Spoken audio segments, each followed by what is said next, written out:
बिस्मिल्लाहिर्रहमानिर्रहीम। अस्सलाम वालेकुम। मैं हूं तसव्वुर शहज़ाद और आप देख रहे हैं तसव्वुर शहज़ाद ऑफिशियल। नाज़रीन, आज का हमारा जो मौजू है वो मशरिक़ वस्ता में बिलखसूस जो अमेरिका की इस वक्त पोजीशन है, इस हवाले से है कि अमेरिका ने जो इत्तेहाद बनाया था यमनियों के मुकाबले के लिए, उसमें दरारें पड़ना शुरू हो गई हैं और अमेरिका को एक बार फिर यहाँ पर भी सुबकी का सामना करना पड़ रहा है। ये आज का हमारा मौजू है। इसके अलावा जो इंडिया ने इस हवाले से जो अमेरिका को साफ इनकार किया है, इस पर गुफ्तगू होगी। अगर आपने हमारा चैनल सब्सक्राइब नहीं किया तो सब्सक्राइब कर लीजिए, बेल आइकन का बटन दबा दीजिए और कमेंट सेक्शन में अपनी राय से हमें ज़रूर नवाजिएगा। और हमारी ये वीडियो अगर आपको अच्छी लगती है तो अपने दोस्तों के साथ भी इसको लाजमी शेयर कीजिएगा। नाज़रीन, सबसे पहले आते हैं कि ट्रिपल एच ने अमेरिका की नींदें उड़ा दी हैं। ये ट्रिपल एच कौन है और अमेरिका को इसने क्यों परेशान कर रखा है? नाज़रीन, ट्रिपल एच हमास, हिजबुल्लाह और हौसी हैं। ये वो ट्रिपल एच है जिसने अमेरिका के लिए मशरिक़ वस्ता की ज़मीन तंग कर दी है और इस वक्त अमेरिका इंतहाई परेशान है और गुमगू की कैफियत में है कि वो क्या करे और क्या ना करे, क्योंकि इसराइल की हिमायत ने अमेरिका को दुनिया में तनहा कर दिया है। इस वक्त अमेरिका जिस सुपर पावर होने के जोम में था, उसका ये जोम अब खाक में मिलता दिखाई दे रहा है। उसकी वजह यह है कि अमेरिका जिन ममालिक के बलबोते पर मशरिक़ वस्ता समेत दुनिया में हुक्मरानी कर रहा था, वो ममालिक आहिस्ता आहिस्ता अमेरिका की कश्ती से उतरना शुरू हो गए हैं। उसकी वाज़ेह मिसाल नाज़रीन इस वक्त 3 यूरोपीय ममालिक की है और ये तीनों यूरोपीय ममालिक इंतहाई अहमियत के हामिल थे और अमेरिका के लिए बड़ी इनकी एक वर्थ थी और अमेरिका को इनकी बड़ी सपोर्ट थी। मगर हालिया जो यमन के ख़िलाफ़ बहर अहमर में ये एक इत्तेहाद बनाया गया था, अमेरिका की जानिब से दावा किया गया था कि वो 12 मुल्क की एक इत्तेहाद बनाया है और अब जो है वो पेंटागन की जानिब से नया दावा किया गया है कि अब ये 12 रुकनी इत्तेहाद बढ़कर 20 रुकनी इत्तेहाद हो गया है। इसमें 8 मज़ीद ममालिक भी शामिल हो गए हैं, जबकि पेंटागन ने वो जो 8 नए ममालिक शामिल होने का दावा किया है, उनके नाम नहीं बताए कि वो कौन कौन से ममालिक हैं जो हौसियों के ख़िलाफ़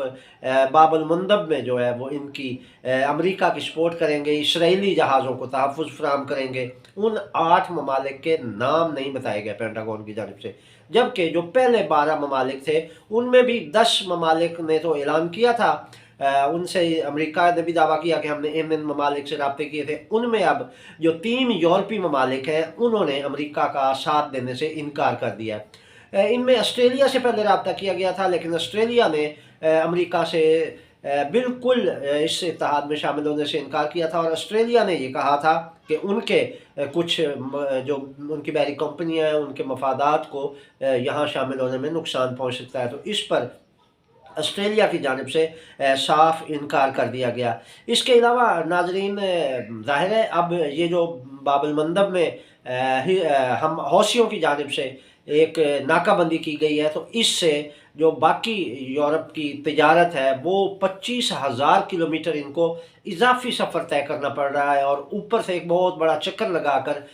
ये अपनी मंजिल की जानिब जाते हैं। तो ये इससे बहरी कंपनियों को अच्छा खासा नुकसान हो रहा है। इससे 2 नुकसान जो मेन हुए हैं यूरोपीय ममालिक को बिलखसूस और अमेरिका को, वो ये है कि एक तो ये एक शॉर्टकट रास्ता था बाबुल मंदब का, अब ये बंद होने से जो 25,000 किलोमीटर का वाया ज़्यादा तय करना पड़ रहा है, उससे उनके जो ट्रांसपोर्टेशन के अखराजात हैं उनमें खातिर खा इजाफा हुआ है। और इसके अलावा जो इसकी बंदिश से यूरोप को सामान की सप्लाई में भी तातुल आया है और उससे यूरोपीय ममालिक में एक वो बुरानी कैफियत पैदा होने जा रही है और उससे ज़ाहिर है उस ममालिक में महंगाई की शरह बढ़ेगी। जब चीज़ें कम होंगी, सप्लाई कम हो जाएगी तो डिमांड ज़्यादा होगी, तो उस वक्त फिर सप्लाई और डिमांड का ये जो तकाबुल है इसमें जब तज़ाद आएगा, अदम तवाज़ुन पैदा हो जाएगा, तो वहाँ पर महंगाई की शरह बढ़ जाएगी। उससे फिर ज़ाहिर है यूरोपीय ममालिक को नुकसान होगा। इस पर नाज़रीन, स्पेन, फ्रांस और इटली ये 3 मुल्क हैं जिन्होंने अमेरिका के साथ इस इत्तेहाद में शामिल होने से इनकार कर दिया। बहरा अहमर में जो अमेरिका ने हौसियों के हमले रोकने के लिए ये इत्तेहाद बनाया है, इसमें स्पेन, इटली और फ्रांस ये आउट हो गए हैं और इन तीनों मुल्कों ने ये कह दिया है कि हम इस वक्त मुसलमानों के ख़िलाफ़ किसी भी महाजराई में شامل نہیں ہو سکتے۔ اس کی وجہ یہ بتائی گئی ہے ناظرین کہ یہ تینوں ممالک یہ کہتے ہیں کہ یورپ میں مسلمانوں کی اچھی خاصی تعداد موجود ہے جو وہاں مقیم ہے مختلف یورپی ممالک میں، اور یہ اچھی خاصی تعداد ہمارے حکومتوں کا، ہمارے قوانین کا احترام کرتی ہے، اور اگر ہم نے مسلمانوں کے خلاف، جو کہ مسلمانوں کی نسل کشی ہو رہی ہے فلسطین میں، اگر اس میں ہم شامل ہوتے ہیں امریکہ کے ساتھ، تو پھر وہ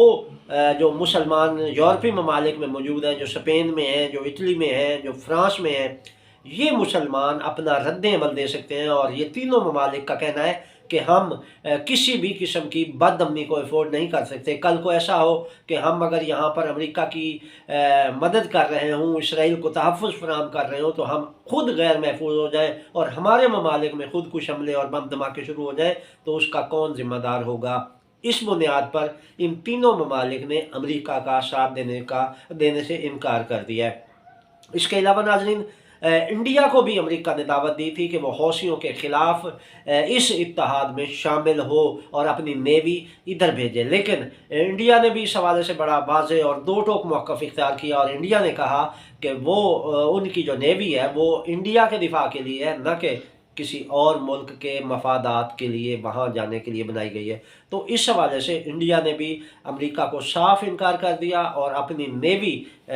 باب المندب میں بھیجنے سے انکار کر دیا۔ اب ناظرین اس وقت جو صورتحال ہے وہ یہ ہے کہ یورپ کا جو امریکی اتحاد ہے اس سے یورپ نکلتا ہوا دکھائی دے رہا ہے۔ ابھی یہ تین ملک جو اسپین، فرانس اور اٹلی ہیں، یہ بارش کے پہلے قطرے ثابت ہوئے ہیں، اور مستقبل میں یہ توقع کی جا رہی ہے، تجزیہ نگار یہ کہہ رہے ہیں کہ مستقبل میں یہ امید ہے کہ یورپ کے دیگر ممالک بھی امریکی اتحاد کو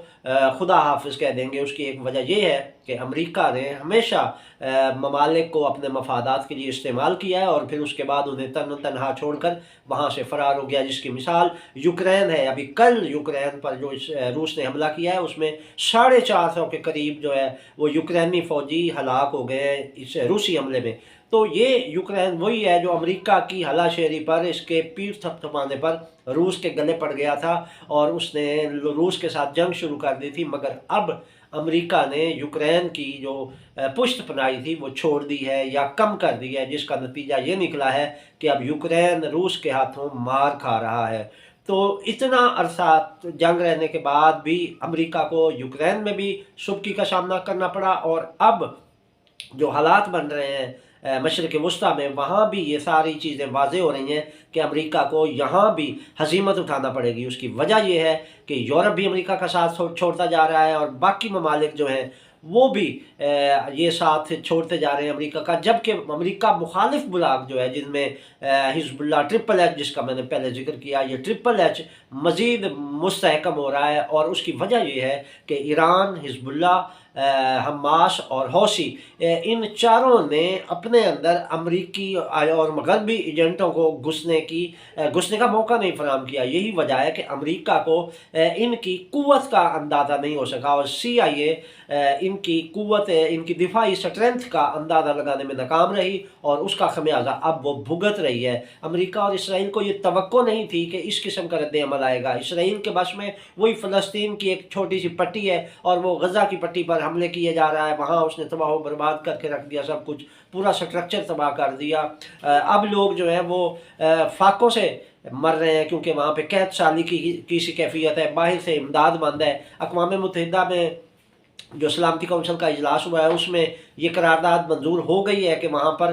کم از کم کچھ سامان اور خوراک وغیرہ جانے دی جائے، جبکہ امریکہ نے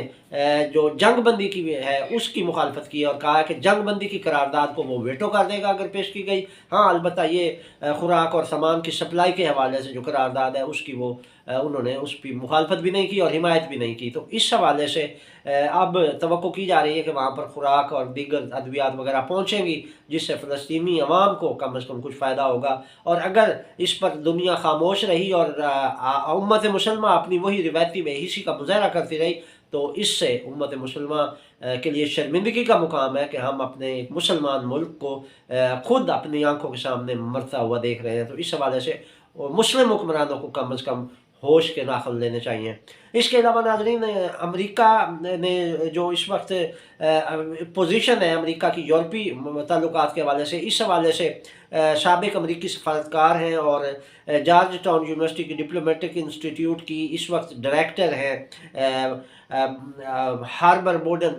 उन्होंने अपना तजिया दिया है और इस हवाले से उन्होंने कहा है कि अमेरिका के लिए आगे मुश्किल वक्त आता जा रहा है। उसकी वजह यह है कि यूरोप के जो ममालिक हैं वो अब बेदार हो रहे हैं और वो आंखें बंद करके अमेरिका की हिमायत नहीं करते। उसकी वजह यह है कि अब उन्हें एहसास हुआ है कि अमेरिका ने इन्हें हमेशा इस्तेमाल किया है और अब एक बार फिर उन्हें मशरिक़ वुस्ता की आग में झोंका जा रहा है और अब यूरोप इस बारे में सोच रहा है। और इनका हार्बर बोर्डन का कहना है कि अब देखना यह है कि अमेरिका की ये पॉलिसी कितनी कामयाब होती है। उसकी वजह यह है कि यूरोप भी जाग गया है और मुसलमानों में भी एक जो बेदारी की लहर है वो अवामी सतह पर तो पाई जाती है और लोग नफ़रत करते हैं इसराइल और अमेरिका से, और अब वो नफ़रत बहुत जल्द मुस्लिम हुक्मरानों में भी दिखाई देगी। उसकी वजह यह है कि इसराइल की हालिया जारहियत ऐसी थी कि जिसने मुस्लिम हुक्मरानों को कम अज़ कम झंझोड़ा ज़रूर है, और अब देखना यह है कि ये कब मुत्तहिद होते हैं और वो वक्त बहुत जल्द आता दिखाई दे रहा है। ये थी नाज़रीन अब तक की अपडेट। तसव्वुर शहज़ाद को इजाज़त दीजिए। अल्लाह ने के बाद।